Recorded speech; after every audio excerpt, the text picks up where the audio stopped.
Hello, Shri Shiv Mahapuran YouTube channel में आप सबों का स्वागत है, साथ ही मेरा प्रणाम भी।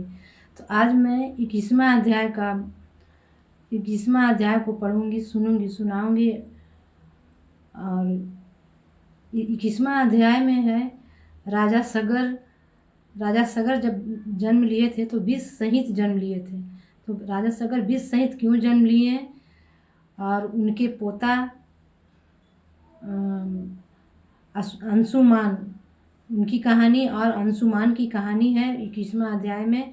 और असमंजस कौन है, इनकी भी वृत्तांत है। तो 21वां अध्याय को सुनने से पहले मैं अपने गुरु जी की स्तुति कर लेती हूँ। फिर उसके बाद 21वां अध्याय सुनते हैं। गुरुर्ब्रह्मा गुरुर्विष्णु गुरुर्देव महेश्वर, गुरुर् साक्षात् परब्रह्म तस्मै श्री गुरवे नमः। आइए 21वां अध्याय सुनते हैं। इतनी कथा सुनकर सूत जी ने सौनकादि ऋषियों से कहा, हे ऋषियों, नारद जी जब राजा सगर का वृत्तांत सुन चुके तब उन्होंने ब्रह्मा जी से इस प्रकार कहा, हे पिता, बाहु के पुत्र सगर 20 सहित क्यों उत्पन्न हुए, यह आप मुझे बताने की कृपा करें। ब्रह्मा जी बोले, हे पुत्र, राजा बाहु दिन रात स्त्रियों के भोग विलास में पड़कर जब राजकाज से उदासीन हो गए, उस समय है तालजंप तथा शक्र नामक उसके 3 परम शत्रु राक्षसों की सेना साथ ले उनके नगर पर चढ़ाई करने के लिए आ पहुंचे। उन्होंने युद्ध में राजा बाहु को हरा दिया। तब राजा बाहु उर्ज मुनि की शरण में जा पहुंचे और उन्हीं के पास रहने लगे। हे नारद, वहाँ राजा बाहु की बड़ी पत्नी गर्भवती हुई। तब उसकी दूसरी सौत ने ईर्ष्या के वशीभूत हो गर्भ नष्ट करने हेतु उस रानी को विष पिला दिया। इस समय बड़ी रानी गर्भवती हुई। उसी बीच राजा बाहु की मृत्यु हो गई। रानी ने अपने पति के साथ सती होना चाहा, परंतु उर्ज मुनि ने गर्भवती होने के कारण उसे सती नहीं होने दिया। यद्यपि रानी के गर्भ को नष्ट करने के लिए उसकी सौत ने विष पिला दिया था, तथापि भगवान सदाशिव की कृपा तथा मुनि के आशीर्वाद से गर्भ स्थित बालक की मृत्यु नहीं हुई।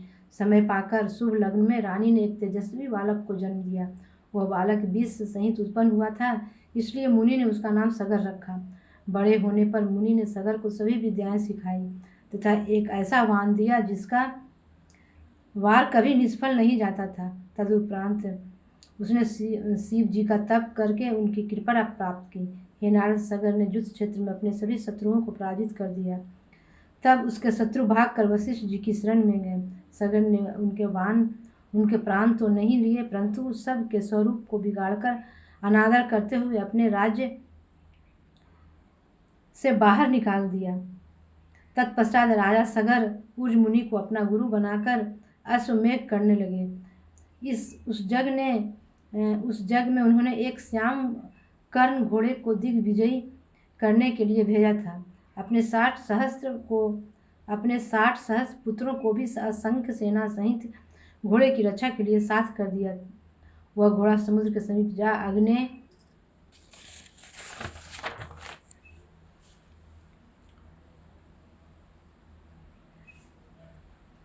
अग्नेय कोण में पहुंचा। तब इंद्र ने उसे छल करके चुरा लिया। इंद्र उस घोड़े को कपिल मुनि के समीप बांधकर अपने लोक को चले गए। जब राजपुत्रों ने यह देखा कि घोड़ा अदृश्य हो गया है, तब उन्होंने संपूर्ण पृथ्वी पर उसकी खोज की। जब कहीं पता नहीं चला, तब उन्होंने पृथ्वी को खोद डाला। पृथ्वी के गर्भ में जाकर उन्हें देखा कि कपिल मुनि के पास वह घोड़ा बंधा हुआ है। तब मुनि ध्यान में मग्न बैठे हैं। हे नारद, घोड़े को वहां देखते ही सब राजपुत्रों ने एक साथ चिल्लाकर कहा, इस धूर्त को तो देखो, यह हमारा घोड़ा चुराकर तपस्या करने का ढोंग कर रहा है। इतना कहकर वे कपिल मुनि को मारने के लिए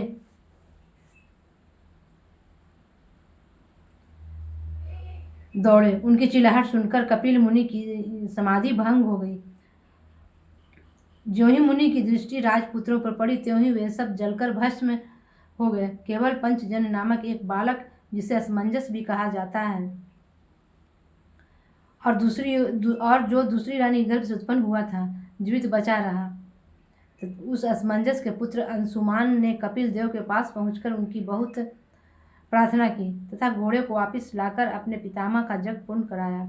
इतनी कथा सुनकर नारद जी ने कहा, हे पिता, आप अंशुमान का वृत्तांत विस्तार पूर्वक कहने की कृपा करें। ब्रह्मा जी बोले, हे पुत्र, असमंजस राजा सगर की केसनी नामक रानी के गर्भ से उत्पन्न हुआ था। वह अपने पूर्व जन्म में एक जोगी था। जोग भ्रष्ट हो जाने के कारण ही उसने राजा के घर जन्म पाया था। बचपन में वह अयोध्या के बालकों को एकत्रित करके सरजू नदी में उनके जल में डुबाकर मार डालता था तथा अनेक प्रकार के उपद्रव मचाता था।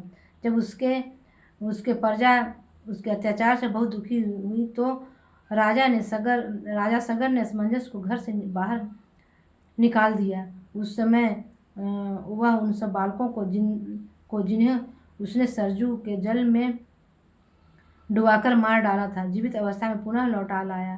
हे नारद, इसी असमंजस का पुत्र अंशुमान था। वह अपने पिता महाराजा सगर की अत्यंत सेवा किया करता था। अस्तु जब श्याम कर्ण घोड़ा लौटकर नहीं आया, तब राजा सगर के 60 सहस्त्र पुत्र भस्म हो गए। तब अंशुमान घोड़े का पता लगाने के लिए घर से निकला। वह अपने चाचाओं का द्वारा खोदे हुए मार्ग से पृथ्वी के भीतर कपिल मुनि के समीप जा पहुंचा। अंशुमान ने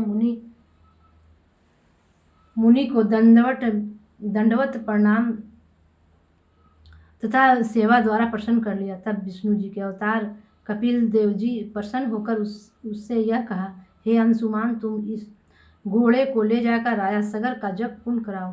तुम्हारे 60 सहस्त्र चाचा घोड़ों यहाँ जलकर भस्म हो गए हैं। जब ये गंगा जल का स्पर्श पावेंगे तभी इन्हें मुक्ति मिलेगी। अस्तु, तुम गंगा जी को पृथ्वी पर लाने का उपाय करो। मुनि के इन वचनों को सुनकर अंशुमान घोड़े को लेकर घर लौट आया।